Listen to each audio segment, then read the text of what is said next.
Lubinsky, Kubinsky, Lominsky, Rosansky, and Poznansky. We're in Warsaw, the capital of Poland. It's August 1939. Europe is still at peace. At the moment, life in Warsaw is going on as normally as ever.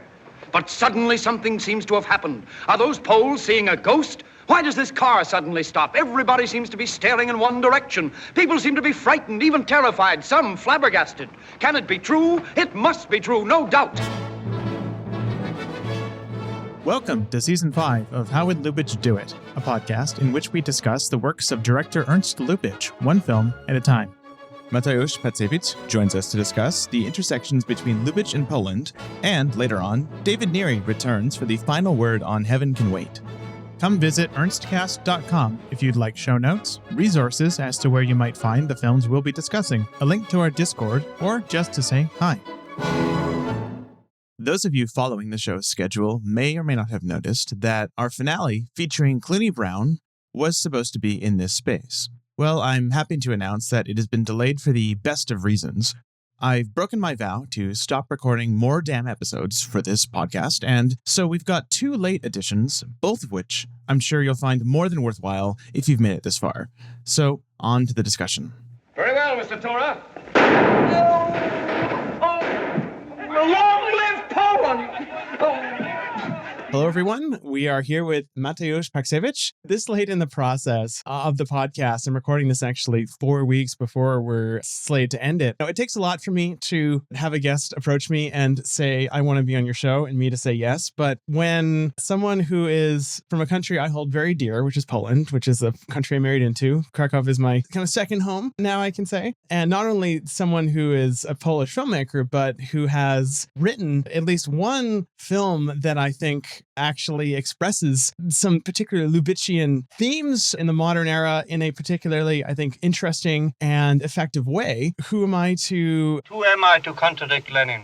It's my pleasure. It's really great to be invited. I had the immense pleasure of discovering Lubitsch's films simultaneously almost to discovering your podcast, because very early on, after discovering, or one could say rediscovering Lubitsch, I was like, I really need a good podcast on Lubitsch now. And I was like, there is one that is absolutely amazing. So it's an honor. I'm just very happy. You gave the introduction of my professional path, I guess, as a screenwriter, filmmaker, director. I will just say that I am always obsessed with the themes of deception, lies, performing oneself in social interactions, and performing certain social roles. And I think that this is the Lubitsch part that you identified before I did in one of the films, Corpus Christi. But when I look at all of the projects, or even the stories that I just hear, and something happens, there is this chemical reaction that makes me really interested and invested in them. It's always this question, wait, but is this guy really a lawyer? Is this woman really terminally sick? Or is she just making it up and taking this role of a sick person? And this is an obsession that I've had prior to filmmaking. And then I discovered that filmmaking is perhaps the best medium to tackle the stories in which we tell lies that reveal some kind of truths. Because essentially, cinema is the most artificial medium, one could argue, that exists. But anyways, I discovered, as I said, Lubitsch quite late, I'm ashamed to say. Of course, I saw some of the films. My parents reminded me recently at this film festival of Silence was held in Warsaw in a very old, dusty cinema in Mokotów. I watched those films I think 1 or 2 films back then, but I rediscovered Lubitsch, like many people, through The Apprentice, through Billy Wilder. After 2 years of being obsessed with Billy Wilder, thanks to my wife, Tiffen, who always loved Billy, I decided to see what the master has to offer, since I already knew The Apprentice quite well. Boy, I was not disappointed. I started with Trouble in Paradise, and it was love at first sight, really. And there's just this joy, this immense joy of filmmaking, but also the joy of acting, not only in the sense of the actors who are acting and are clearly having fun, which is also quite rare, as we know in those days, for the actors to really enjoy working with directors to such an extent. And Lubitsch, that was clearly part of his Lubitsch touch, but just this joy of characters who perform so consciously social roles, while at the same time so gracefully revealing the fact that they're completely fake, but also making them their own in some kind of deep, definitely not superficial way. This is what I found, mesmerizing and beautiful. Even though I wanted to avoid yet another episode on the obvious masterpiece when discussing Lubitsch from a Polish perspective, so to be or not to be, I couldn't. We need to talk about this film because I love the 2 episodes that you already had, and I think that they covered pretty much everything that's really, really important and urgent nowadays, but I will just add some of my own perspectives and I will go into some of the details that this beautiful film evokes. I will just say that my personal experience with this film as a viewer was rather strange, because for the first 15 minutes I had a reaction that I think is interesting because maybe in some way is reminiscent of the rejection of this film in Poland, not back in the day per se, but obviously there are other things to do in the first half of this decade in Poland. But after the war, the reviews, that the agreement was that this was not a good film or, some kind of a rejection. My reaction was different, but during the first 15 minutes, I just had this trouble with getting into a story that is set in my hometown, that talks about the world that I always read so much about. So like the interwar Warsaw, actually, despite what it says in the film before its destruction, because, it says the Warsaw has been destroyed. It's just 10% or even less, and not 80 or even 90 in some places percent, and this total destruction that happened in 1944. One of the interesting elements of the film's own kind of dramatic irony, one might say, is that it was made with the filmmakers having, you can't foresee the fact that in 2 years after making this film, Warsaw would be completely destroyed. So the fact that it actually, what the film is depicting became orders of magnitude more true is to me one of the central tragedies of watching this movie. Yeah, I'm really happy you touched upon that subject of like something that feels in various ways inaccurate to me as somebody from Warsaw, starting with the English language. Like, for example, it just always takes a long time, I think. And it's normal, and it's not, I don't think it's political, or it doesn't have to do with anything connected to identity. Just imagine watching a Polish film from the 40s set in Canada or Ireland or something, and people speaking Polish, in Ireland, being like, Cześć, McDowell, to co, idziemy do pubu? It's just a strange experience. And pronouncing then the names with like very, English accents, but at the same time, that those actors and actresses have also Polish roots. Basically, I had this like 15 minutes of this reaction of like some kind of trying to find my place as a viewer within that film. And then I just fell in love with it head over heels, even more than with Trouble in Paradise, because I instantly understood that this is this artifice and inaccuracy, and the fact that it's not representative of reality in any way is why this film trumps the darkness and heaviness of the reality. But at the same time, it says something very true about, in a way, what really happened. But by being totally inaccurate, it enables miracles to happen, like Polish actors who can, fool German officers that they're German officers, like, because they are speaking in English. Mm-hmm. So everything is suddenly possible. And it made me think even of my, personal history of like one of my great grandmothers who was kind of struggling with many German officers because she was working in some kind of, she made vodka basically. And she said that like she wished she knew German better in order to get more things for the family, because she had to kind of navigate suddenly, in a foreign language. And I thought,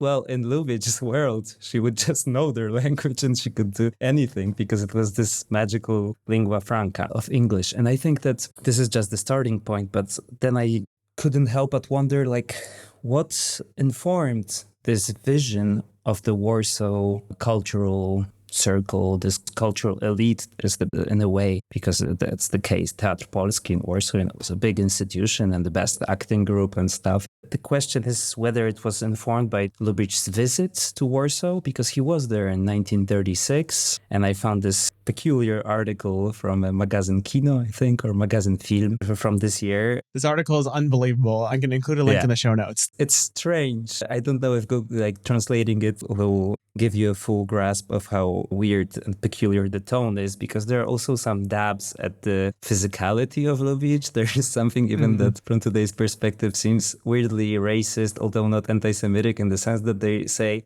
he's a short guy, ethnically vague, but kind of like, I don't know where to put him. And at the same time, there's this almost awkward reverence for him as this, superstar filmmaker who stopped on his way to the more important Soviet Union just to say hi for one day. And basically they showed him a lot of films. They're very proud that he loved the Polish films, even though he couldn't understand the thing. That's what he said, because he didn't, include any subtitles or, in fact, I think, explanations. This article you've linked is dated April 26, 1936. And so I went back to the Scott Ivan book in my own notes to go, where was Lubitsch? Because the article is written from the point of view of he's still production head at Paramount. And look at this new film, Desire, coming out, right? And yet this is April, the article came out, but it is recounting a trip that happened in probably very early 1936, maybe even late 1935, somewhere in that winter, because he is still, in this article, also interviewed as he's the production head of Paramount in the present tense. He was fired on February 7th. Right. I'm very curious to know exactly when this article was written and how long it took to go to press, because it's such a strangely out of time. It's already dated as of April. So that was a little asterisk on the article that I was just curious about. Anyways, it was his honeymoon, I think, that he was on. It's possible because they also describe his new wife. It was his second wife, yeah. Yeah, but they also feel a little bit judgmental towards this. Like you could feel, so maybe there was some kind of internal struggle in the magazine film between some crazy editor who was like, well, okay. Anya described it as rude. It's strangely rude and at the same time extremely reverent and full of this need for external approval from Lubitsch. I think it's been written by a hive mind of 6 film wannabe directors, producers who just worked in this magazine, and I can relate. The egos were flying and, somebody felt that they have to include this. And so the effect is a weird patchwork of various vibes. As part of my preparation for this podcast, I conducted an interview with this guy, Andrzej Krakowski, who is a film historian, unlike me, because this is just a disclaimer that many things that I talk about here are just like, my personal POV and the stories that I heard. I'm actually not an academic. I'm a filmmaker. Of course, I'm passionate about Lubitsch and his collaborators and their biographies. But as we will see, also when it comes to their biographies, many things are very unclear.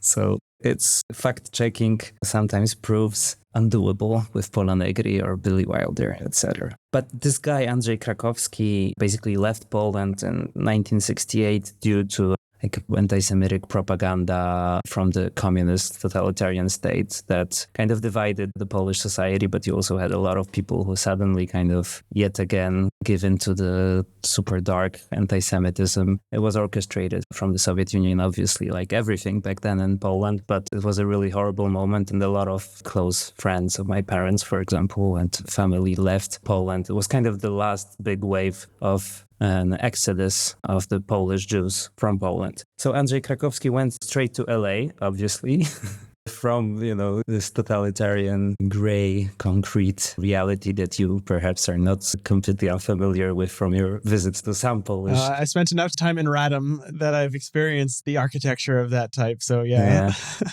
This is off topic, but do you know the saying that Polska jest Radomiem Europy? Say no more. So anyways, this is just to say that from this reality, he got straight into the Friars Club in LA through a friend who was kind of a wannabe in those circles. And he entered almost, right away into a Viennese room there and sat at the table with Billy Wilder, whom he kind of befriended in a way, or at least was very close acquaintance for quite some time after that. But also at the table was Fritz Lang on a wheelchair, So he has a lot of stories, as you can imagine, about the collaborators of Lubitsch. Otto Preminger, I think, also was sitting there at the time, and they were all speaking in a mix of mostly German and English, but also some Yiddish. So this was the most helpful for Andrzej because he also knew Yiddish, so he would kind of like look around, try out his English that nobody understood because it was the communist version of English, I guess. And then he scored after throwing a joke or two in Yiddish, and Billy Wilder apparently laughed a lot. So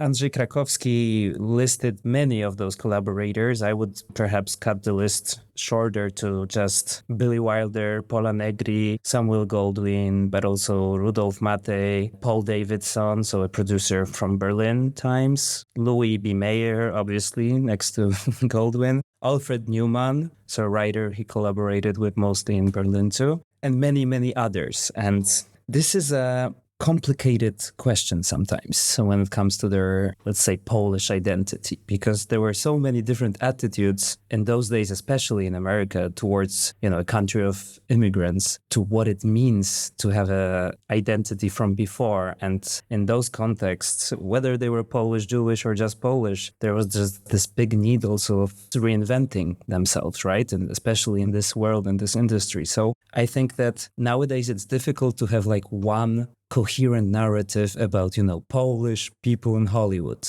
This guy that I really respect, like Andrzej Krakowski, has this narrative that they were all very Polish in the sense that, they never denied the fact that they were Polish. They put Poland in their birthplace, even if Poland was not on the map during the time they were born. In most cases, they would say, for example, Russia, but they would say in brackets, Poland.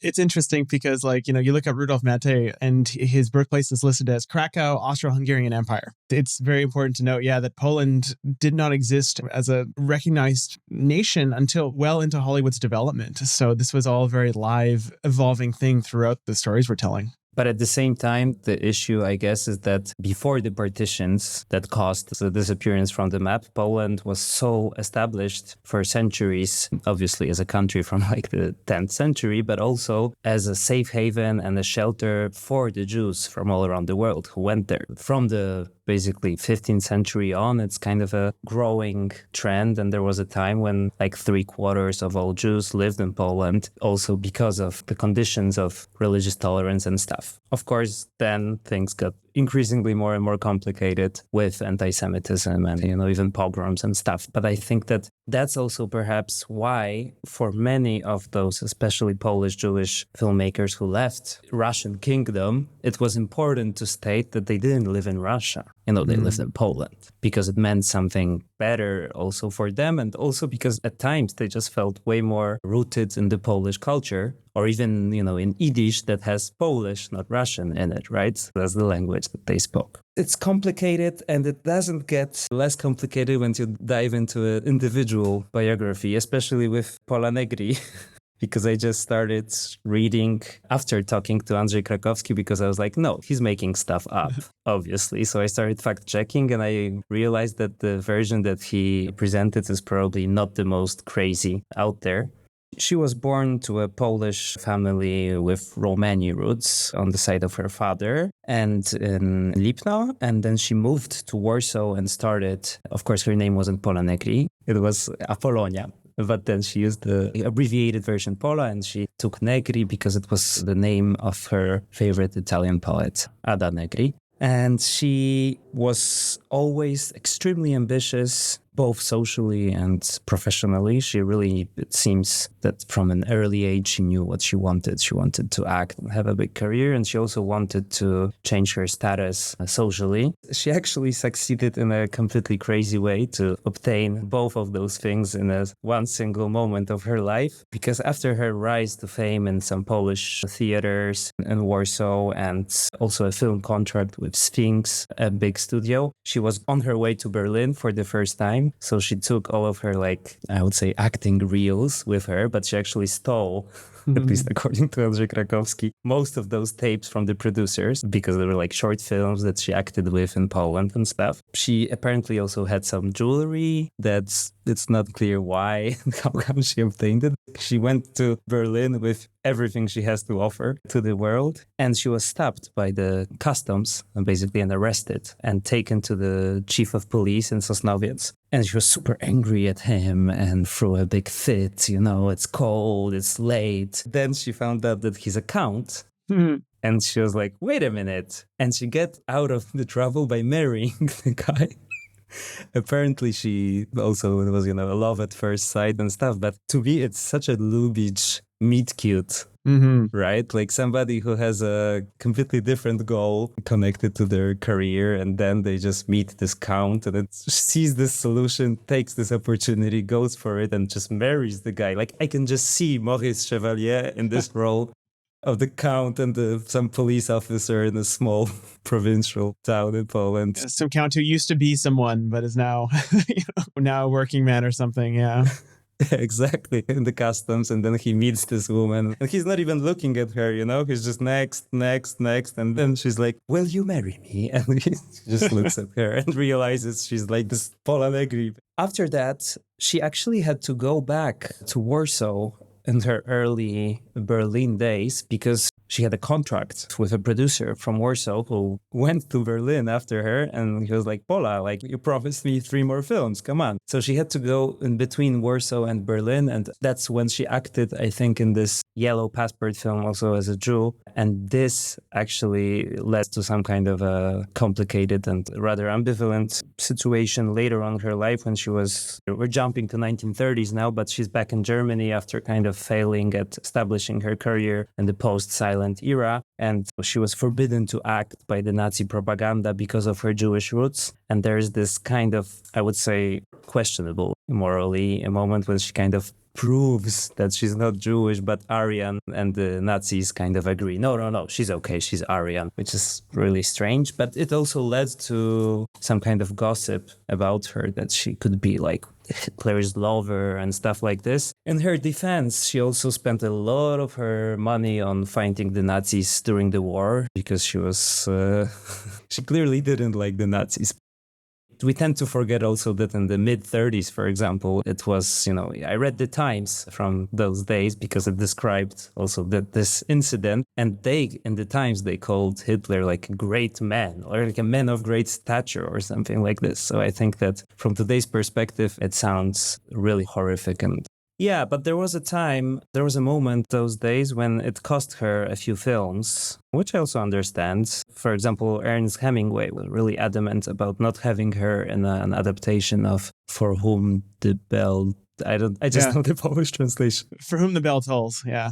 Obviously, thank you. She was then really clearly adamant about fighting the Nazis, and she really sent a lot of money to the Polish resistance and was really involved in that. Also as a kind of a Polish European patriot living in the US, and fighting for the European cause, but with this very strong patriotism in her, which was kind of surprising for Poland, because earlier she wasn't really into being Polish as her main thing. She had as everybody did, I guess, on those lists of collaborators of Lubitsch, those who went to the US, they had such a big need to reinvent themselves, and the industry really allowed that. Many a time it really meant, if not a patricide, and like symbolically really destroying their past and their fathers, as we know from this book, Empire of Their Own. It basically meant cutting off some of the past, and I think it's very understandable. She still didn't give up on her dreams of becoming a princess, because she was a countess after she married this custom police guy. But she just really wanted to be a princess, and she actually managed to become a princess by marrying Serge Mdivani, who was a Georgian prince, and she became, her dreams were fulfilled. Andrzej Krakowski believes that he was her gardener and that she discovered that he's actually a Georgian prince, but I tried to fact check it and it seems that it wasn't true. Well, it's a good legend. This is the West, sir. When the legend becomes fact, print the legend. Another obvious collaborator of Lubitsch that to me is extremely important is Billy Wilder. As I know, you already have an episode on Wilder that was really great. I listened to it recently and I feel you tackled most of the subjects. I will just maybe add one thing that I learned from Andrzej Krakowski that I think is interesting in the context of Billy Wilder's films and scripts that depicted Russia and Russian officers and like Russian state people. He was, as you know, sent to Germany in the last moments of war, and after the victory he stayed there also to go through the UFA, like UFA, to go through their like equipment, to check what could be good for the Allies and stuff. And they did that in cooperation with the Russian officers. There was even a Russian general and stuff. And everybody told Billy from the Russian side, "Oh, you're Billy Wilder. Oh, our main guy up there really wants to talk to you." So he was super scared because he was, oh shit, it's going to be about Ninochka, And he feared the moment when he would enter the room. But in the end, he agreed to meet with the highest rank military guy from the Russian side. And it turned out that he thought he was William Wyler and he loved his films. So he just didn't know who he was talking to. And he was so impressed with William Wyler's films and stuff. And Billy, of course, didn't correct him. He was there accepting the praise and stuff. I found it funny in the context of 1 to 3 characters and this general intuition that in a totalitarian society, people are really stupid and ignorant because that's also how you survive, I guess, in some ways in a totalitarian state, that you don't question things, right? Especially if a general like Colonel Earnhardt, if he says something, you cannot question it because he might die. So like everybody stood there and listened to the praise for the wrong guy, including Billy, and nobody corrected him. After watching To Be or Not to Be, I felt this inclination to research the Merchant of Venice performances in Poland and Warsaw pre-war. The data that is available, of course, is unfortunately not extremely rich, but you can still find out, first of all, many performances of The Merchant in Yiddish theaters all over the country, because one needs to remember that Polish culture back then was also a Jewish culture. In Warsaw, for example, my city, we had 1/3 of the inhabitants were Jewish people in Warsaw. So it's just a crazy number. So of course the culture was extremely rich, and you had many Yiddish theaters, and they would play at the Merchant of Venice like frequently. And there's also a very well documented performance of Merchant of Venice in 1934 in Teatr Polski in Warsaw. And I checked the names of the actors and went through it, got into the biography of the actor who was Shylock in that performance. And it's strange because it's way more of a Silecki than Greenberg when you think about the film. Because basically this guy is Kazimierz Junosza Stępowski, who was kind of a Polish nobleman from a very respectable family. He was born in Venice, and he was a Germanophile. He spoke German before the war and stuff. And he had a murky and ambivalent biography during the beginning of the war, because on one hand, according to some of his colleagues, he kind of bought Hitler's narrative about the invasion of Poland. Like, you know, that Poland provoked Hitler or some utter gibberish like that. But on the other hand, he very fiercely and publicly refused to star in the propaganda films for the Nazis. And he said that anybody who would do that, you know, was a horrible collaborator. Probably he was just really chaotic.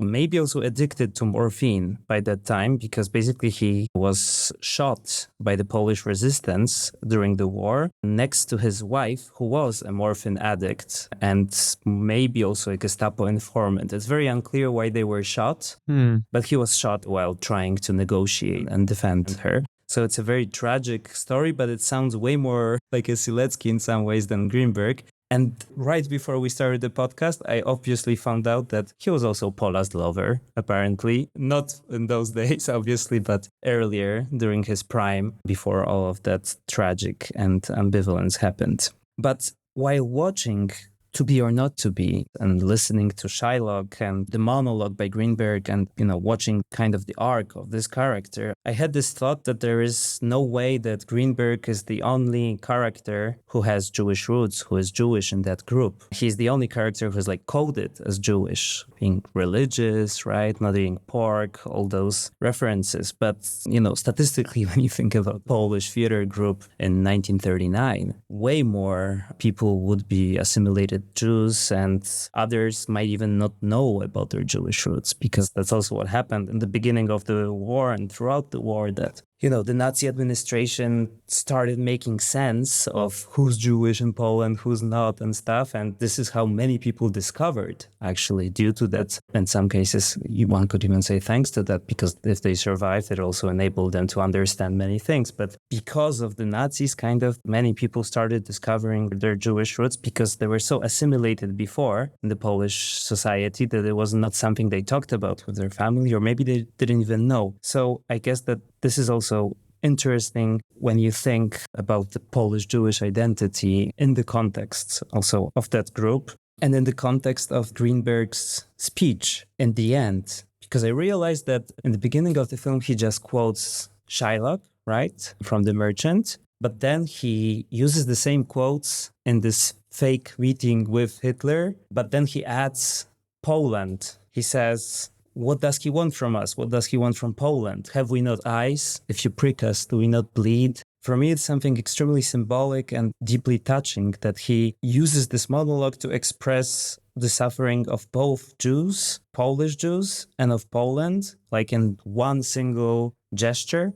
It's really hollowing and It's very strong. It touches upon this void, basically, that was created in my country during the Holocaust, like this complete disappearance in some places, like 50 or 70% of inhabitants of cities and towns. So I guess that the fact that he uses Poland and Jews as like one common denominator in that monologue is very symbolic, and I'm sure that Lubitsch was deeply aware of that. I don't know to what extent it was informed by Lubitsch's contacts with the Polish Jewish, for example, elites in, the pre-war Warsaw, but we've had, for example, huge patriots who also stressed their Jewishness, like Julian Tuwim, who was this great poet, and basically the core of the Polish culture pre-war period that was probably the most intense and the most prolific moment in the history of Polish culture. The core was, at least in 50%, created by Polish Jews. For many artists with this background, it was clear that they are huge Polish patriots, but sometimes they stated it in beautiful and paradoxical ways. For example, saying like Julian Tuwim that he knows he's a Polish patriot because he hates the Polish fascists more than any other fascists. He also said, I'm going to read from your notes here because I think this is another good phrase. He said, "My homeland is the Polish language," which is a great way to put it. I agree 100%. It's how I feel at times, that when you strip down national identity and get rid of things that are stupid, like why should you be proud of a random fact that you're born somewhere and stuff? The thing that lingers for me the most as something deeply emotional is this subjective bond that we have with the language, I think, and how it shapes the way we think. Not only, I think, the verbal aspects of culture, but the language of images. I think, too, that the way that this interacts with the needs of a Hollywood film are interesting to me, because as we discussed in the previous episodes on it, To Be or Not to Be is really in line with most other Hollywood films at the time, where in the case of something like The Mortal Storm would, essentially erase the Jewish angle to the Nazis' bigotry, right? It was, in that film, ideological. In To Be or Not to Be, that same directive, although it's tough to say whether this is a studio directive or whether, Ernst Lubitsch would certainly have been someone who is all too aware of the fairly unfortunate idea of him being Jewish. If he makes a film that's explicitly about advocating for Jewish people in Poland, he could receive bad faith accusations of having like a split loyalty.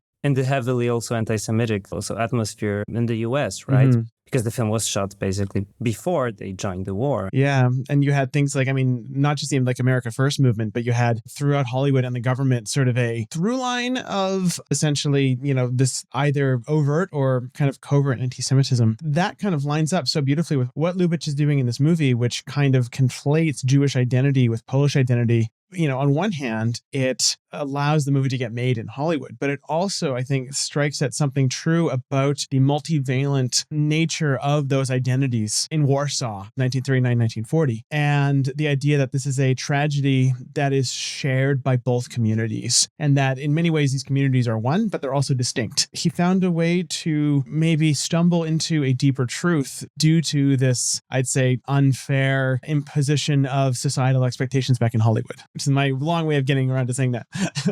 No, but it's a great point. And it's, I think, for sure that the reasons why he equals Poland and Jews in that particular monologue could be, multidimensional. And I don't know the backstory and the exact process, but I'm just talking about this feeling that for me it struck a specific chord, also of knowing how complicated this time was and how much just unimaginable suffering it meant for both Polish people and for Jewish people and for Polish Jewish people. I guess that the way he expresses, it's really touching. I have a specific perspective also, I guess, on that subject because I went to a Jewish kindergarten in Warsaw and I was positive that being Jewish is being Polish and vice versa. Mm-hmm. And due to that and thanks to that, and found out it wasn't the case later on when I, found out about the anti-Semitic chants and slurs in football clubs and stuff like this. And I was a little bit older, but I think that in general, when you dig deeper into the stories behind Holocaust, there's so much also solidarity, but sometimes that comes from unexpected places. I had this thing in my family that my prababcia, so like my great grandma, Zofia Pacewicz from Wołomin next to Warsaw, was this like super simple and uneducated woman who basically saved Jewish neighbors during the war in absolutely heroic ways, risking, both her life, the life of her family, and everybody she fended for. The story actually behind this is completely cinematic because first the neighbor, an acquaintance, they didn't really know, but just a lady came and was like, could you take care of my son? I'm leaving. Can I leave my son with you for who knows how long? It turned out to be, I think, 5 years, maybe 4 years and a half, but still potentially forever. Like nobody wanted to say it. And my great-grandfather was apparently not fully on board. He was like, no, we're gonna die, are we crazy, and stuff like this. But the women decided that it's up to them kind of to discuss it without anybody else from my great-grandma's family. And they just sat with a bottle of vodka and talked. And she said, okay, I'm going to take care of him. The mother of the boy left and they basically formed a family with the kid because I think he was like 2 years old back then. But many of the details were also lost in some ways in the fog of war. Then years later, when she came back to pick him up, I think a good year and a half after the war, it was now, again, my great-grandfather who was against letting her take the boy, in a way, take her son. Mm. And it was, again, the same situation. They sat down with a bottle of vodka, talked about it, and my great-grandmother was like, no, it's her son. I guess this is the type of story that was happening over and over again in Poland during the war, but I just found it very... This shows how good To Be or Not to Be is, because it's a comedy that makes you think about things like this and actually research it. And while researching my babcia, I couldn't really find details on this on the internet, obviously, because they're just like somewhere in some family archive. But I actually stumbled upon another article that said that she apparently also saved some other Jewish acquaintances while living in Wołomin. So for me, it's quite crazy when you think about it, that you find out on the internet because you're researching To Be or Not to Be to talk on a podcast. It made me actually think of the contrast between this film and other Middle European films that Lubitsch made, in which he had this total freedom to ridicule everything, basically, and to be completely unapologetic and free in his expression. I don't think the residents of Varsovia would protest too much, given that doesn't exist. It got me thinking about the lightness with which he tackles the darkness of history in the case of To Be or Not to Be. I think that, to me, I fully get the intentions. Like, to me, it's just an absolute triumph of humanity over fascism, basically. If you manage to have a film that stresses the humanity of everybody and make it in a time like this, it doesn't get much braver, I think, in art than that. But in Poland, it was not well received from what I found. Also, we need to remember that perhaps there was not really an audience for such a film, because during the war, not a thing. And after the war, in the earliest years of totalitarian, one could say occupation, one could say, and the creation of the communist totalitarian state in Poland, I don't think that was on the top priority list. However, I have to say that there's this Polish film that I highly recommend to you and to others that's called Bad Luck. It's called Zazowate Szczęście. Andrzej Monk, another also Polish Jewish amazing film director who had a career in Poland and that was sadly stopped by a car accident. He was working on many films at the time, so it's super sad because he was really, I think, until his premature death, he was one of the most promising Polish directors probably in history. Bad Luck is a film that is a very Lubitsch-y, unapologetic comedy about history and about Polish history and about the pre-war times, the war, and then the post-war period in which you have a character who is like this anti-hero, basically a coward who wants to get laid.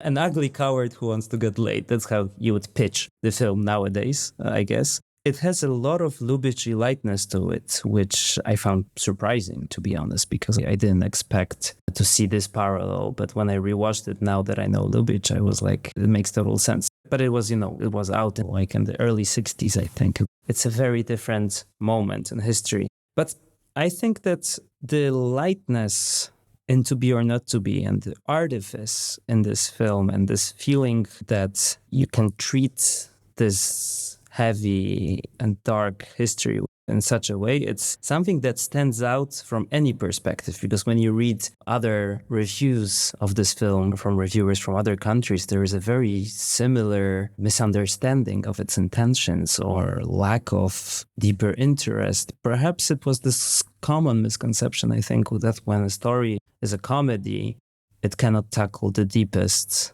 truths. And I wonder why, because perhaps historically and anthropologically we know why, but everybody knows that laughter is like the healthiest and most profound coping mechanism in life. I always wonder about that. It's an interesting thing because you mentioned in your notes that you thought it might have something to do with the character's attitude towards their condition. And I think there's something there because in To Be or Not to Be, the characters' attitudes towards their situation, they're throughout in these very high stakes life or death situations. And in the end, they're in a situation where the entire Warsaw underground might be at risk, that hundreds of people could be killed. And yet the characters don't act like we would expect characters to act in that circumstance, in any genre. But the film itself, Lubitsch, I think, walks that perfect line where the characters aren't behaving in a serious way, but the film is. The film takes these stakes seriously. There's a gap there. And I think that gap is tough for some to get over. And I understand that, but it's still that gap.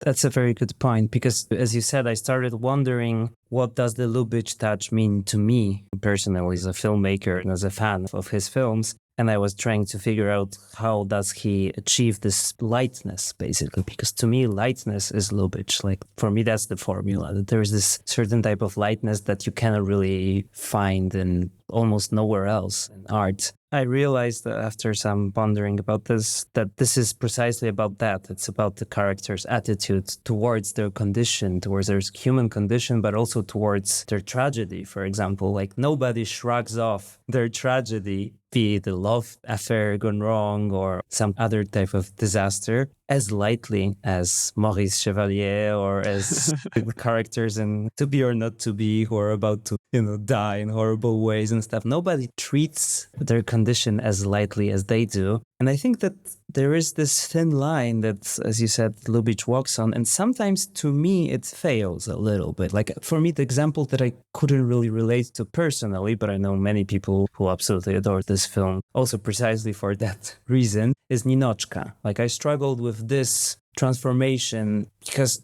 I understand this physiological reaction of laughter that then, enables for this whole new personality to come out and stuff. But I felt that it just felt less subtle, especially when it comes to female characters. And then the Lubitsch touch of lightness that he manages to get with many of the other characters, To Be or Not to Be included, can at the same time go for something potentially dramatic, risk everything, lose the love of their life, but a second later shrug it off and be okay with it. And the witty lines, the witty puns, and with his famous cadence and rhythm, I think are just an effect of that. I think that this lightness to me is like the source of the attitude of the characters towards their condition, is the source of everything else in Lubitsch. That's how I feel about it, because I also thought about the witty puns, that maybe this is where the lightness is, but it's a verbal thing, and it's cinema, especially cinema by Lubitsch, is not a verbal medium. Professor Belinsky's attitude in the film Clooney Brown, I think, is a good example of this. Throughout the film, he meets his two kind of young fans, we can say, one played by Peter Lawford, who are constantly going, "Are you okay? You're in danger. Oh no." It takes a lot of nerve for a man in his position to show himself at the Ritz. Belinsky is always, nah, don't worry. And he's proven correct, not that he's not in danger, although the film is very murky on the question of how much danger is he actually in. His attitude is vindicated. This attitude of like, what happens will happen, just let me live my life. That's my favorite example of the Lubitsch lightness, where that feels like Lubitsch putting himself on screen in many ways as, okay, yeah, he's on the run from the Nazis technically, but everything's okay. He can have his fun time mocking the British. To me, I guess one of my favorite examples is It Could Have Been Marvelous, Yeah. And Trouble in Paradise, because it's just such a nobody when they lose a great potential love goes like, it could have been marvelous, with this like dreamy eyes. There's almost no grieving also in Lubitsch. That's what makes it so light. That's devoid of grief, which I guess is what also makes it sometimes psychologically completely unrealistic, yet in some weird ways believable, because we would like to experience life as those characters, right? Who go through, a great love affair that ends in a horrible way, and then they just, oh well, life goes on. In The Smiling Lieutenant, the scene when the two lovers, the princess and the musician, the violinist, suddenly start, go from animosity to full-on solidarity and just talk together, and like the princess is... Raise up your teddy bear. I wonder if I dare. I'll try to. I'd like to. Come on. I mean to. This is the type of Lubitsch touch, to me at least, of this lightness that then just pervades everything, the narrative. Because the stories change, the structures change. Sometimes they're from my screenwriters, mostly because I work mostly as a screenwriter, now screenwriter, director too, but I always think through the lens of a story about everything. When I analyze the structures a little bit, they change so much. Like there is not a clear formula of 3 acts where you have everything always in the same place. Like Never. They're always intuitively structured. Once you kind of, have learned about his writing process, it makes sense because it wasn't like they had a drawing board where they had like a flow chart for how this plot worked. They just talked it out. And the films feel like that, where there's no attempt at a conscious framework to fit things into a repeatable thing. It's always every movie, you truly don't know what you're going to get on a wider structural level. It's marvelous. Ernst Lubitsch is light but not superficial. I'd like you to tell me more about that. I remember reading Nietzsche's essay on the first philosophers in Greece, who, according to him, were superficial out of profundity. Like they were so profound that they could be superficial. And I think that there is something to it, that if you really see through reality and humanity and the human condition, you can be light without being superficial. It's a paradox that I think that Lubitsch represents to me, that he manages to include truths about even like ugly motivations and tragedy of life and stuff in stories that feel as light as a feather. And I also thought about this essay by Italo Calvino, who gave this fascinating lecture on exactly this subject, on the virtue of lightness in art. And he had this thesis that actually lightness equals the understanding of the world, because by understanding we can keep the weight of the world from crushing us. And he saw it as this like ultimate goal in storytelling and imperative that is almost existential for us as artists and humans in the face of how heavy and dark and opaque, even in the face of inertia, he uses this term, of the world. And I think that to me, it's also reminiscent of some of the things that Nietzsche praised in his other writings, this feeling that you should take your life lightly, but never make it light. The other thing is that Nietzsche didn't really fully succeed, as far as I know, either to take things lightly or to make it uncomplicated for himself. But I think that this intuition that lightness is the kind of the holy grail of profundity, because only when you go from a place of profound truth, you can get to true lightness that is not frivolous, that is not farcical. It's really linked to something deeper. I think that this is something very Lubitsch-y. I would say that since Lubitsch made so many films and some of them feel like frivolous farces, there are moments when I'm questioning, does it have this like magic lightness that I search for in Lubitsch, or is it just light but kind of without any substance under it? But, filmmaking is all about trying things out. The idea of especially Central Eastern European humor as being particularly, I would say, dark in a light way. This kind of gallows humor that is often stereotypically, associated. I know that everyone I know who's Polish is very self-conscious about the kind of stereotype of Polish gallows humor. And I think that this kind of irreverence, one could draw a very ready line towards Lubitsch. I'd like to hear you talk about that. For sure. I think that the subversive humor towards both, religious and secular social norms that is also like self-deprecating, and at times it's, as you said, this gallows humor that helps those characters navigate real tragedy is something that really makes me think of that region. And it's a very universal, I think, cultural phenomenon that found its expression in both minorities and various nations in this Middle European artificial kingdom that I'm going to create now for the sake of this conversation, uniting everybody into one big group as Lubitsch did so beautifully. Of course, I'm, not objective in that, but I do read especially this dark humor as a coping mechanism in a region that was basically a bloodbath for centuries, especially also when you think about Poland and, how we were so many a time a stage for other wars. People would just come to fight the wars and at the same time, lead to horrible things in Poland and kill millions of people. And, it was unfortunately a bit of a tradition for centuries, even before the Second World War and this horrible time. But I also think that there is something specifically Polish-Jewish that was yet another expression of this sense of humor. This was actually, I think, a complicated tool of assimilation for Jewish people in Poland, because on one hand, it was really linked to the prosperity and long ages of being able to just, for example, create books of jokes in the city of Chełm that had this famous character of a rabbi who asked stupid questions always. And it was just kind of this thing that was linked really to times of peace and prosperity. But later on, also during the anti-Semitic tragedies, especially in the Russian kingdom part of Poland, but sadly not only, we had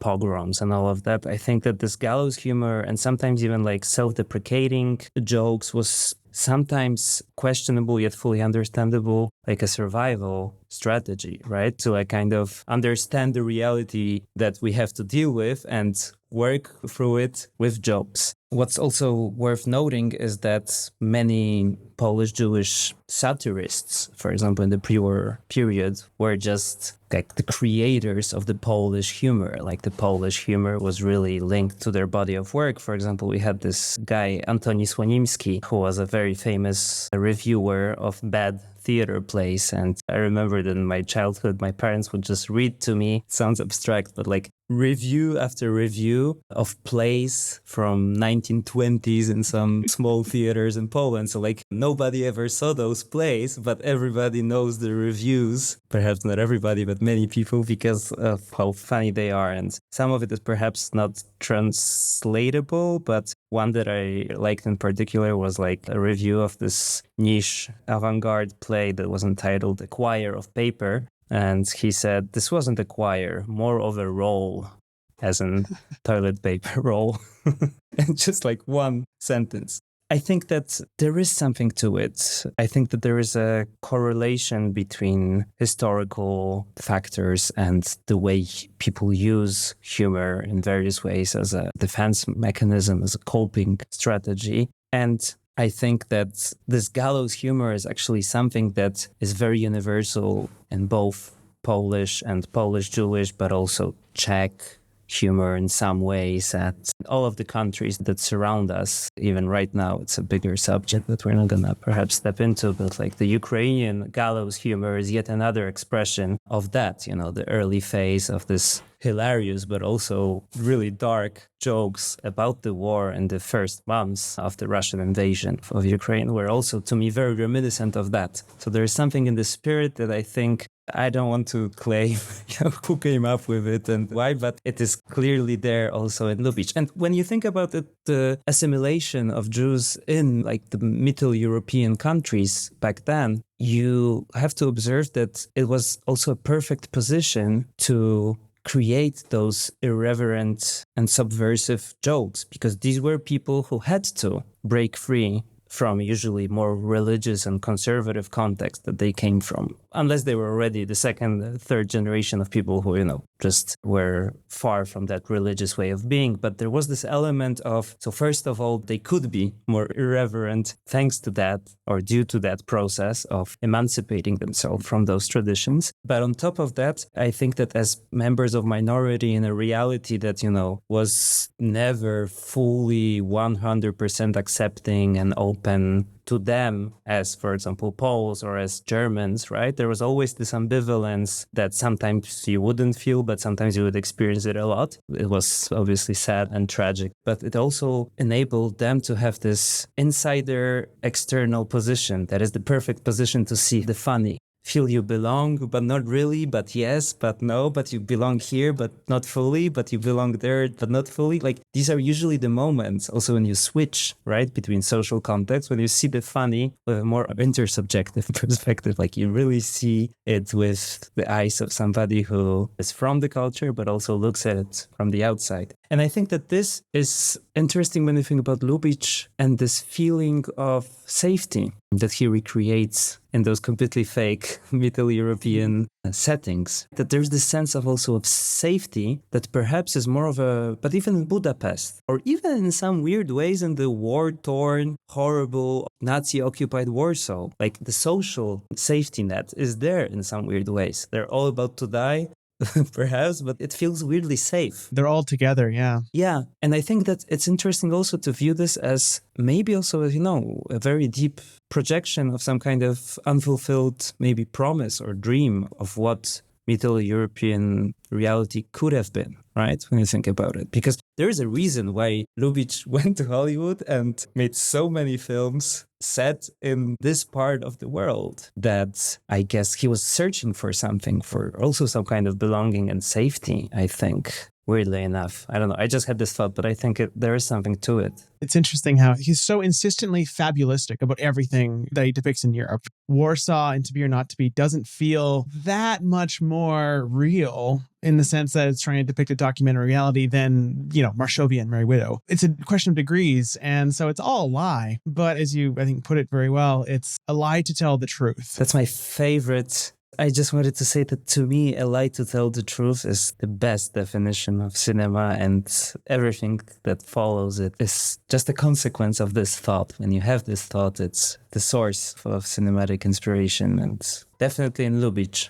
I think that what you mentioned, so this artifice that at first made me almost reject To Be or Not to Be for 10 minutes or maybe 15, because I just couldn't understand, what am I watching? How come this exists? I think you discussed with your brilliant guests on this podcast also this feeling of discovering this film and being like, is this from some kind of a parallel universe where these things were possible? Because it's just so unbelievable as an artifact in cinematic history. It's true that a lot of this lightness that I mentioned is linked with artifice, conmanship, deception, pretending, but also like performing specific roles, not by the actors, but by the characters who perform those social roles. And sometimes also they are actors who act. And then on top of being actors who act, they also perform specific tasks in the roles in which they act. It gets complicated. It's interesting that the trickstership and pretending and basically lying is a superpower in Lubitsch when you think about it. It's Gaston and Monesquieu's superpower, and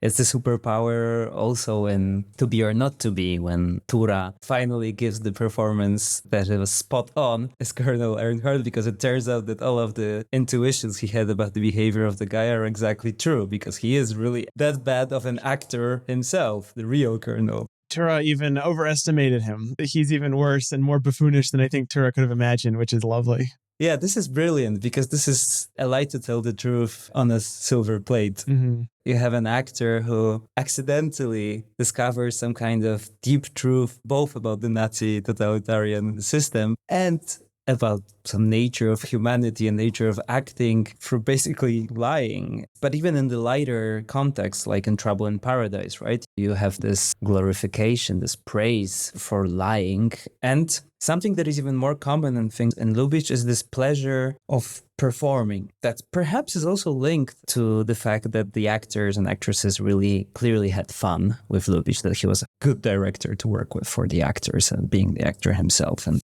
I think that this pleasure of performing certain social roles and the consciousness of the characters who really have fun and this immense joy while doing that is something that is also part of this lightness in their attitude towards their human condition. I think that it creates this necessary buffer and distance that enables them to basically be who they are and not get overwhelmed with who they are, but have fun with who they are, because they experience it as artificial in a way, but all of that really made me think of Erving Goffman, so the Canadian, but also he came from a Jewish family from Ukraine, but he was Canadian and then American sociologist who wrote A Presentation of Self and Everyday Life, a fascinating sociologist study in the 50s that, of course, is dated from today's perspective and when it comes to some of the data concerning either gender roles or racism and things like this. But it's such an amazing, in-depth study of how we perform in basically every aspect of our lives, of how we're never ourselves in the sense of just raw Mateusz or raw Devon. It's always some kind of a social role that we're usually unconsciously using, multiple elements of artifice. And it's fascinating because Goffman analyzes, for example, hotels that he studied, as performances. So he analyzes the space, where's the scene, how the scene becomes the backstage in a different context, who has access to what backstage, and the transitional moments between backstage and the scene. It really made me think also of Billy Wilder and his obsession with closed doors in Lubitsch, like how all those liminal spaces, I guess, in which we go from one mask to another. And basically, you can read Erving Goffman as somebody who doesn't say that, oh, he's a sociologist, so he doesn't really say, what we should do about it. He just observes stuff. But you could, I think, interpret his work as actually the most true way of being a human is being conscious of our human condition as actors. Only there is something really deeply true about humanity. Everything else is just masks, social roles, like prepared monologues and the words that we already studied earlier, whether consciously or not, working on the tone and stuff like this. So it can get almost overwhelmingly cynical or even bleak, like, oh, everybody's just pretending and stuff. But I think that the essence is that there is some truth to what being a human is. And it means precisely that, like the stress, for example, of acting as a father of a family is something deeply human, or the stress of being, a girl on a first date. These are all deeply human experiences of trying to act right. I think that there's this strange alchemy in cinema to me due to that you can obtain some kind of truth through the multiplication of lying and artifice, and through sometimes, for example, working on all three levels of lie/truth with a specific character. And sometimes it can be almost frivolous, but sometimes it can get very deep. And in my work, for example, this is where usually I look for gold in storytelling. Like, when somebody, for example, acts because he lies, so he has a false identity that he makes up or she makes up. But then they realize that in this false identity, there is room to express something that they couldn't express about their previous real identity. But through this, the second identity changes and morphs into a third identity because it becomes authentic, in a way more authentic than the second one. And now there is a conflict between the third level and the second level. And to me, maybe because cinema is basically recording people who are acting, but with this more closer perspective than theater, you can really see the behavioral aspects of people who are actors in certain roles. I think that that's maybe why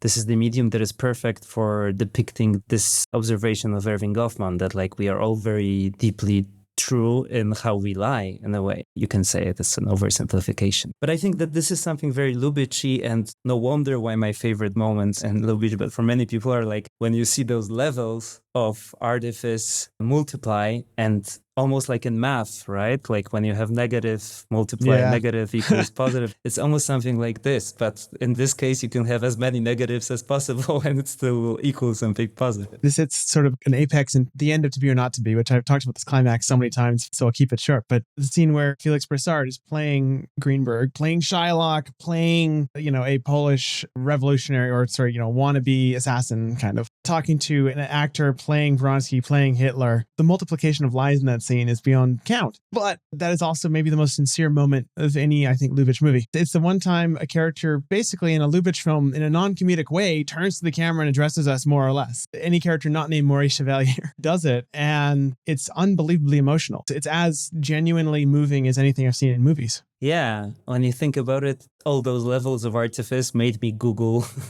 my great grandma, and made me think of many very real things. And I think that there is something to it in the context of a lie to tell the truth as the definition of cinema, that maybe consciously depicting lies is also a way to make sure that something true will happen in this alchemy of cinema, due to the fact that you're acting as if it wasn't your intention to get the truth out of it. That when you deal with liars, tricksters, people who manipulate each other and stuff, you can have those also beautiful, constant resolutions of discovering, if not the truth, then the minuscule space between the face and the mask. And I think that in Trouble in Paradise, for example, it's a film that has this amazing lightness, but upon rewatching and rewatching, you find those moments where Madame Collet is really suffering, and she shrugs it off and a second later and goes, if it could have been marvelous with this, Lubitchian lightness. But you can see that there was a moment of something else, and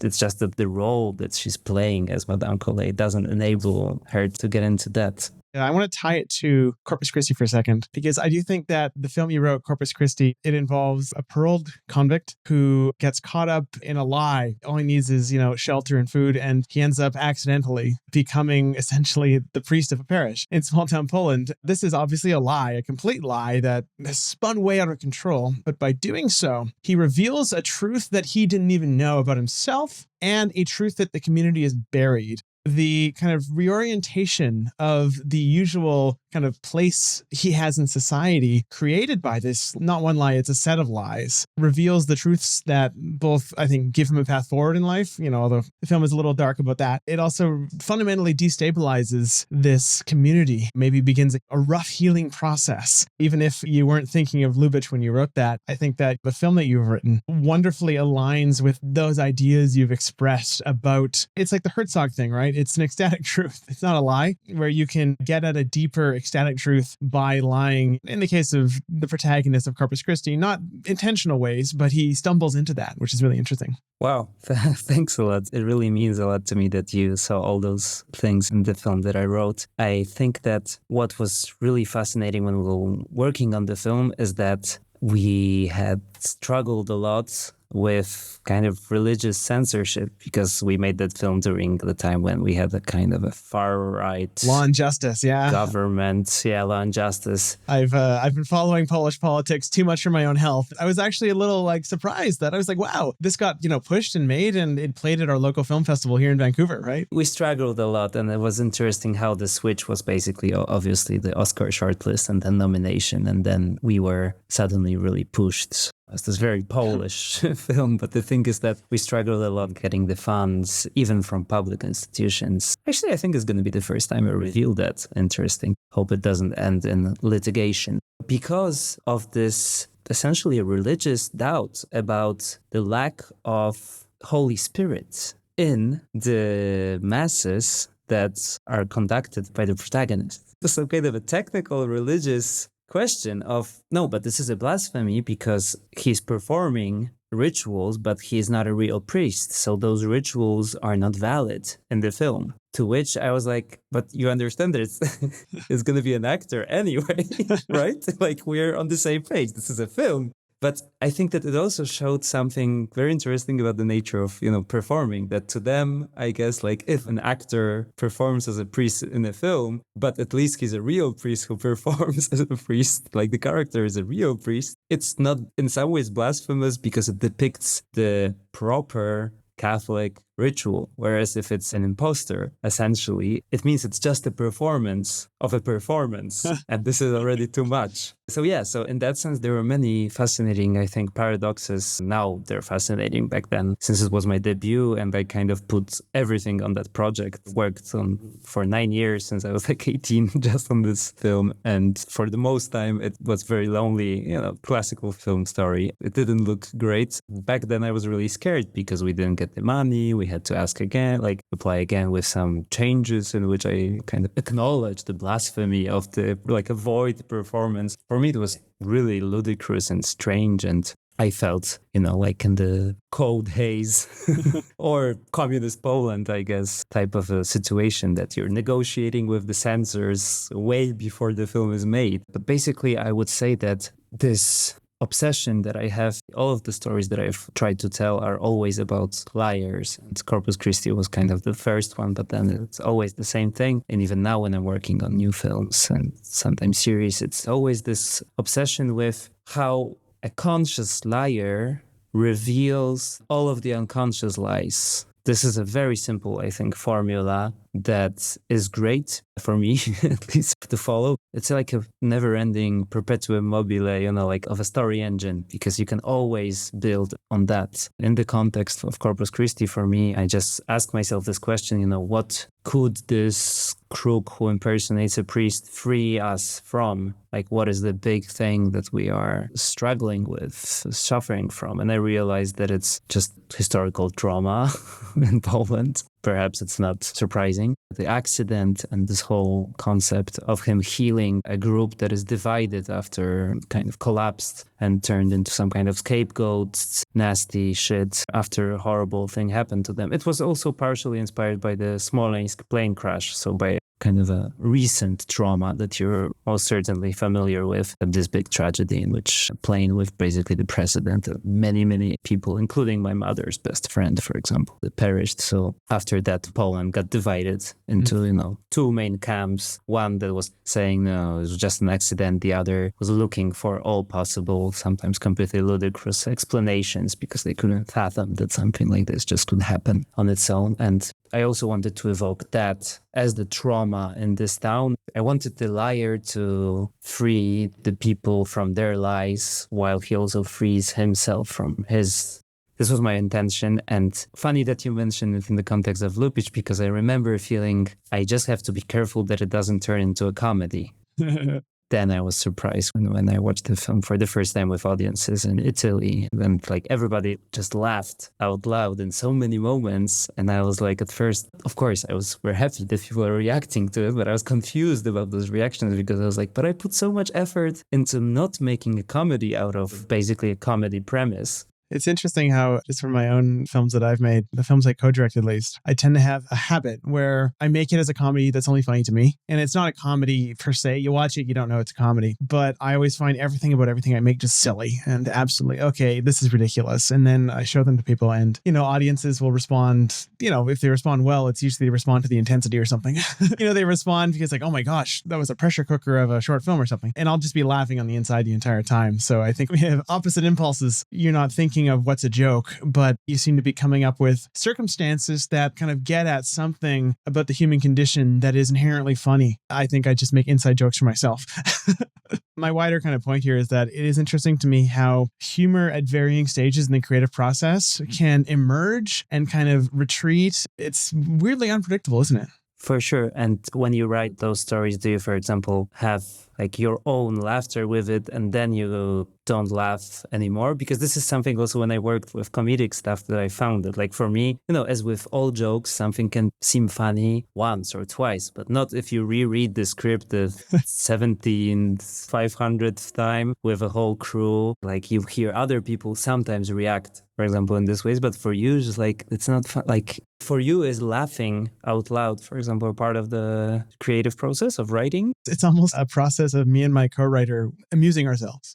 That's a good place to kind of wrap up our conversation. One, because I would feel horrible if I gave my editor more than 2 hour recording. But two, because I think this has been an interesting project this past 3 years. It's, been me trying to really comprehensively talk about a long dead director who is not making any more films and hasn't for 70 years, right? Due to death. It's very rare that we can bring in discussions of new things that were, new works of cinema that are being made. It's very rare. I think the only other filmmakers I've had on are my co-director, Brom, and Whit Stillman, with apologies to any filmmakers I've forgotten. And so being able to go, okay, Ernst Lubitsch, what can we learn from him? I think we've covered a lot that we can learn from him, but how do we apply that to our own lives? How do we actually learn the positive lessons from Lubitsch without just resorting to aping from him. And I think the conversation we just had is a good example of ways in which we can kind of build off of his, I've been trying not to use the word legacy, but it's a legacy, building off of his legacy and those around him. So I just want to say thank you so much, Mateusz, for joining me on this conversation. This has been absolutely lovely. Thank you so much. It was a huge pleasure. And I really agree that this legacy has to live on because it's one of the most, I think, inspirational legacies in history of film.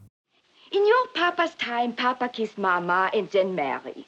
But this is 1887, time of bicycle, the typewriter has arrivé, soon everybody speak over the telephone, and people have new idea or value of kiss.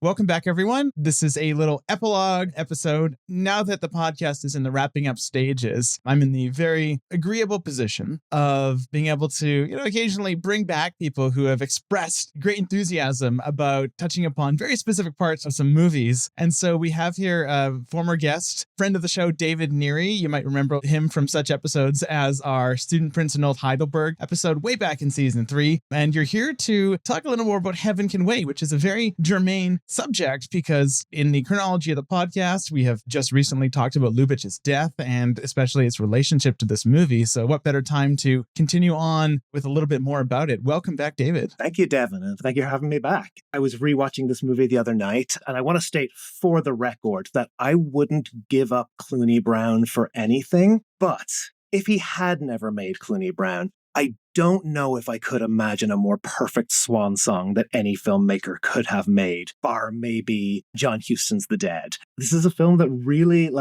discusses what is a life that is not necessarily well lived, but what does it mean to the person who has died? What does it mean to the people who loved them? I think Lubitsch is, working through a lot of things in this film, whether he was intending specifically to at that point in his life or not.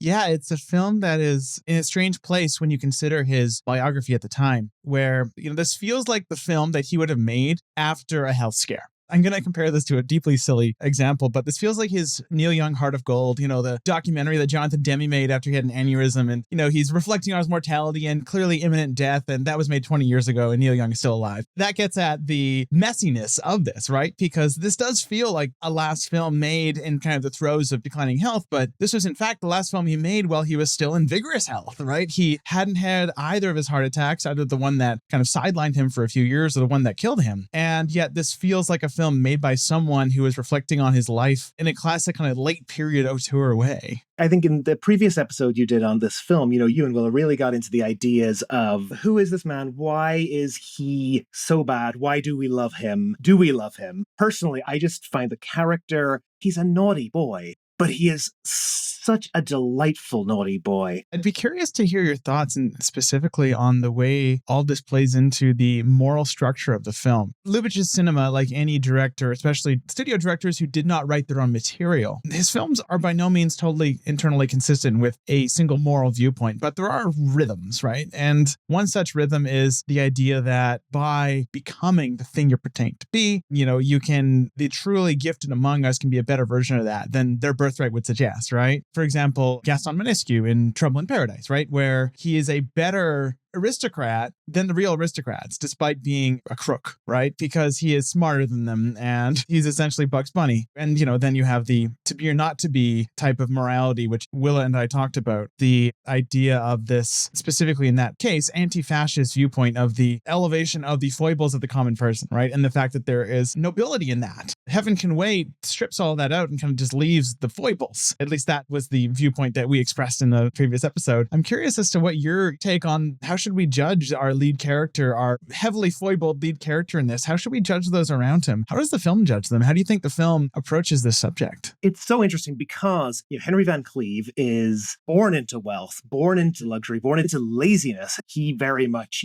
does not want to work for most of his life, takes handouts from both of his parents, from his grandfather. When his son is young, he gives his son even more money than his son asks for because that's what he would have wanted when he was younger. And then when his son is older, he's asking his son for handouts. This is not the everyman. This is somebody who has just lived a life of pleasure. Not only is he the narrator, but he is a narrator who is intentionally undercutting himself. He is trying to sell himself as somebody worthy of eternal damnation. One long misdemeanor, he says, right?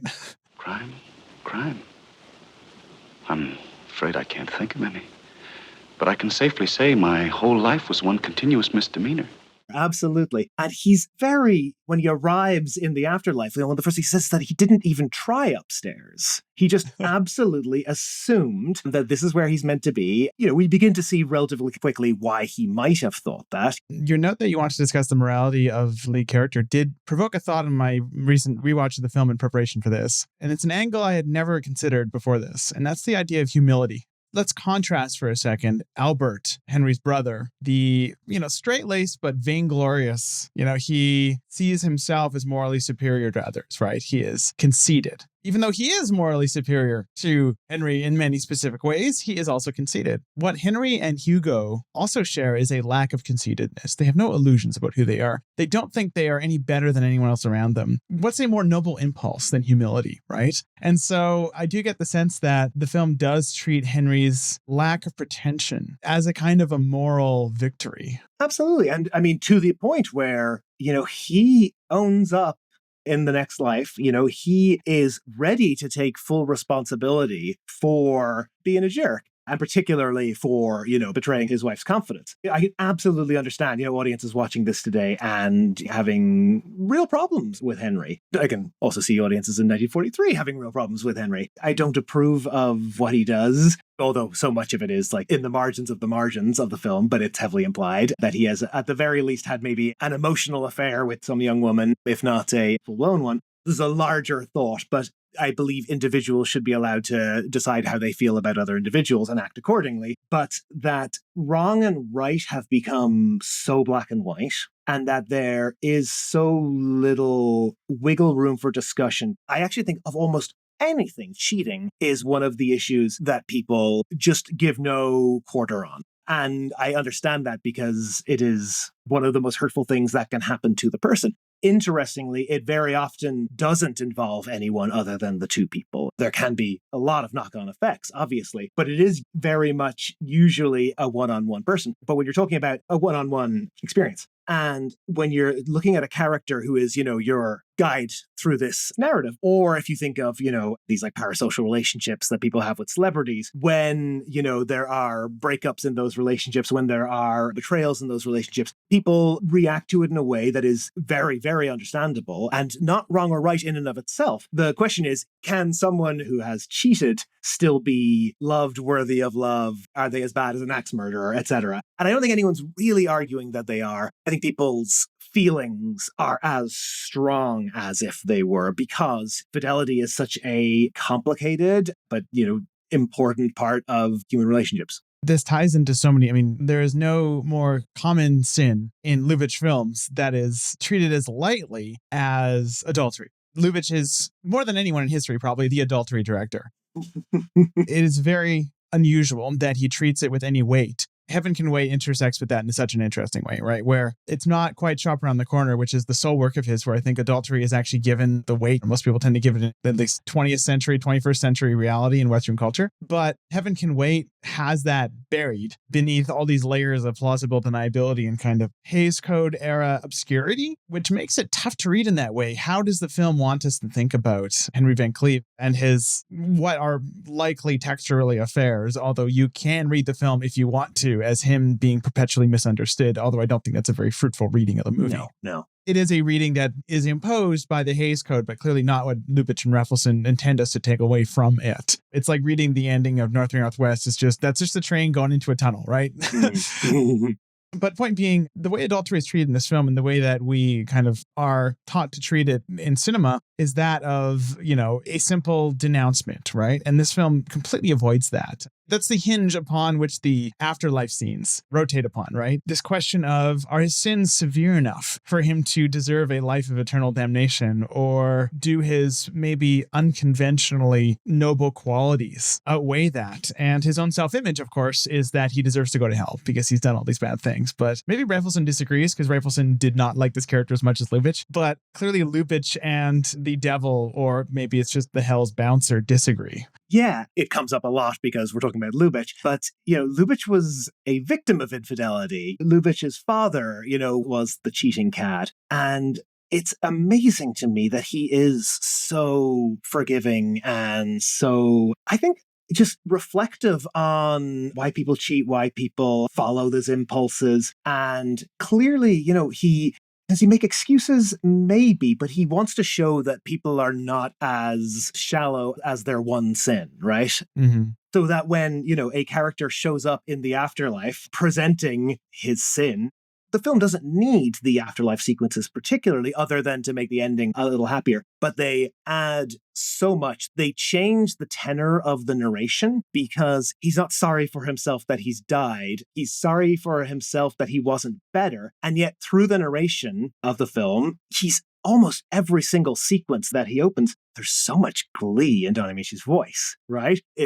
This was a really fun time when I stole my cousin's fiance. This was a really fun time when she left me and I went and I got her back, and so on and so forth. I, like to place this, into that canon of the cinema of the afterlife, and particularly the cinema of limbo, which is, there are so many ways of defining that sub-subgenre even, but it's very much characters who are entering the afterlife or a form of the afterlife and are, I would include, It's a Wonderful Life in that. The final sequence of that is very much a limbo sequence. But the characters are using their time in limbo to work out where they should be going next and to prove that, in this case, he's not trying to prove that he's ready for heaven, but that he indirectly does, essentially, through the story. So that you have a film like Albert Brooks's Defending Your Life. That is a film about, it's very much kind of like late 80s LA yuppie culture. And he's just this guy who's bought himself things throughout his life and hasn't really done anything else. He buys a new car for also his birthday, actually, dies on his birthday, and ends up in the afterlife where he has to spend a week in court looking at sequences from his life and trying to prove that he showed enough, basically, courage during his time on life to be worthy of moving on to the next world. Two major things that happen in that film, which is that he meets Meryl Streep and falls in love with Meryl Streep, who has also recently just died. So they actually fall in love in the afterlife. And he also proves that he is somebody who can be bold and courageous and can be worthy of love in his afterlife. If you look at it as kind of, the purgatorial viewpoint, that the character comes into the afterlife with this sin hanging on them. They don't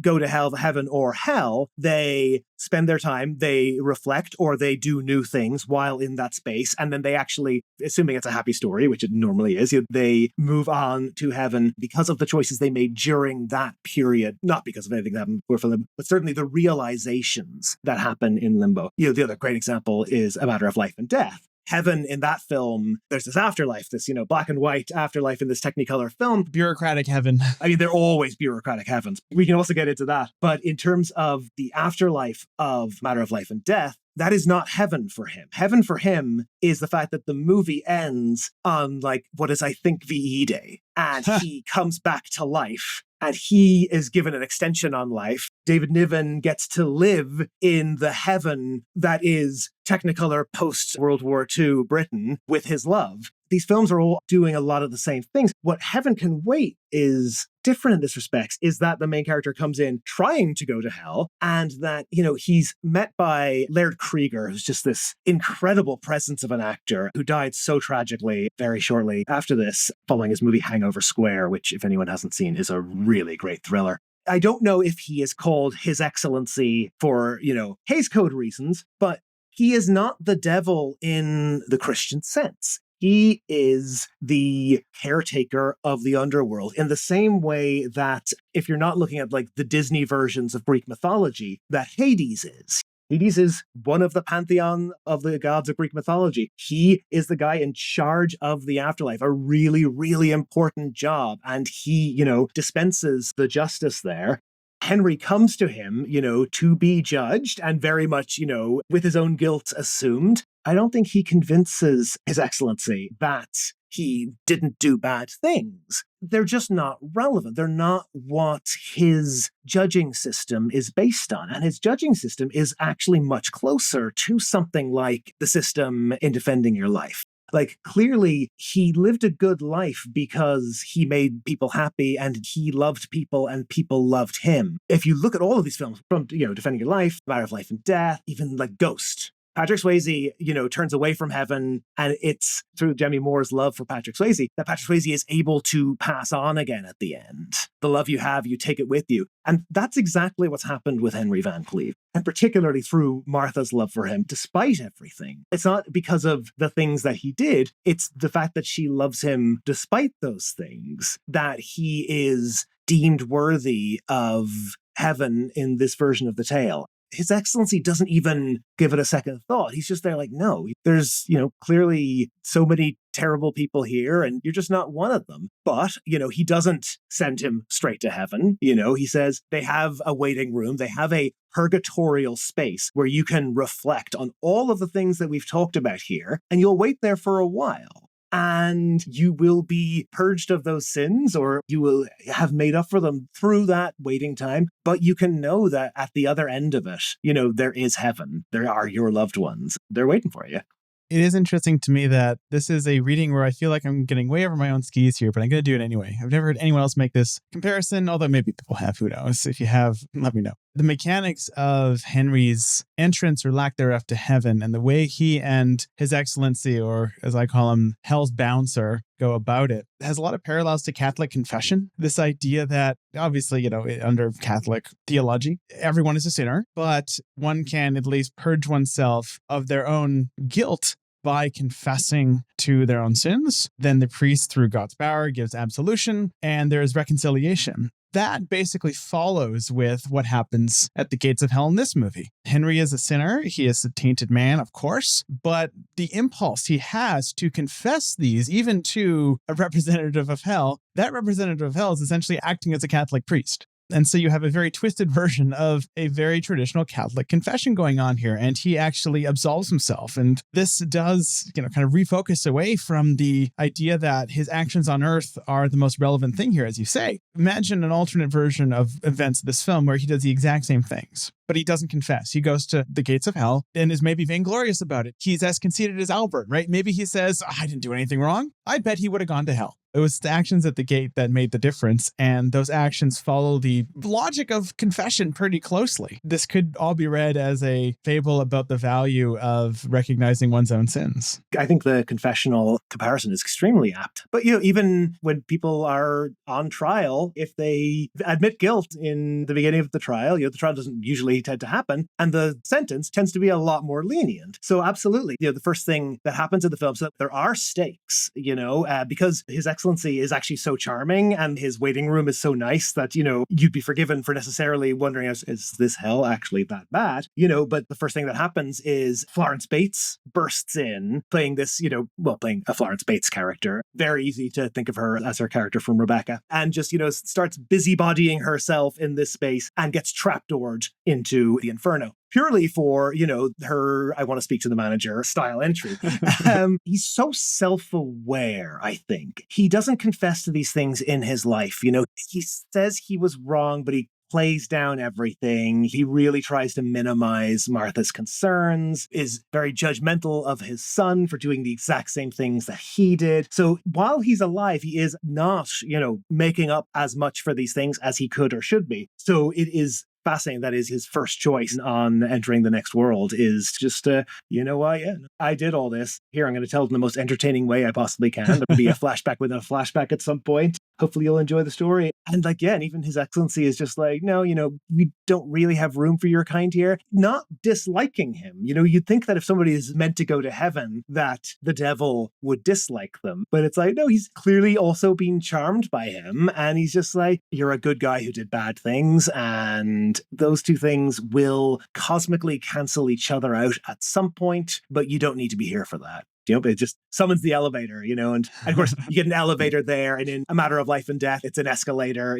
these very modern touches to the afterlife of the 1940s. There was a comment you made in the previous episode on this where you very astutely noted that, like, for a film that is set across about 70 years from the late 1800s to the early mid 20th century, that there are other than technological advances and, occasional cultural references, there are very few references to any major historical events. It's very much like the opposite of a Forrest Gump style story in that respects. But one thing I'd noted, and I'd listened to that episode before rewatching recently, is, again, this is one of those very subtle. There's so much happening in the dialogue in this film and in those margins and the margins of those margins.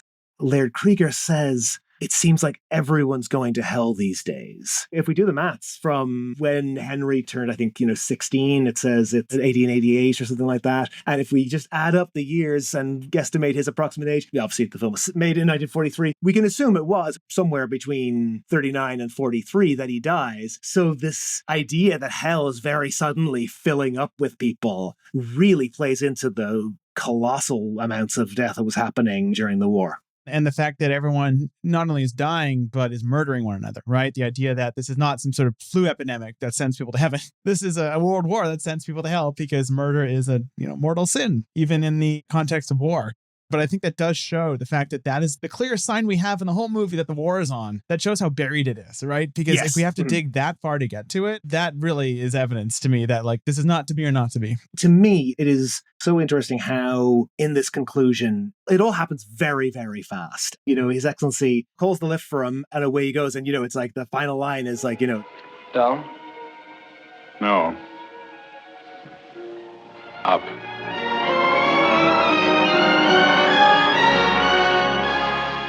And the movie that just ends. And as I said at the beginning, this sense of finality of a life well lived cheekily, it captures so much of what Lubitsch was to me, but also to, what I think he was doing in every one of his films that I've seen. It's the characters are always, they're so much bigger than the events around them. Even in To Be or Not to Be, characters are still even bigger within the bubble of the film. It almost works, therefore, as an apologia and a work of praise, not just for Henry Van Cleef, but for all of the lovable scoundrels of the Lubitsch canon. As I said, wouldn't give Clooney Brown up for anything, but just in an alternate universe, I feel when you said the word swan song, if he had somehow made this his last.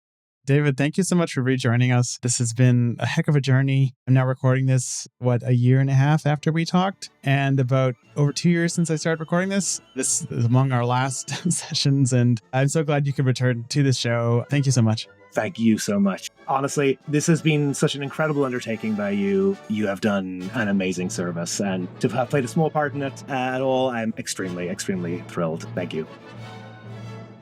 Next week, Cahiers du Cinéma Deputy Editor Charlotte Garson joins us for our penultimate episode. Head over to ernstcast.com for information as to where you might find the films we'll be discussing this season and other resources such as show notes and our Discord server. How Would Lubitsch Do It is a production of Moving Image Agency. Eden Coate Foster was our dialogue editor for this episode. If you enjoyed this episode, please rate and review us on whatever podcast platform you happen to use. It helps other people find our podcast and therefore find Ernst Lubitsch.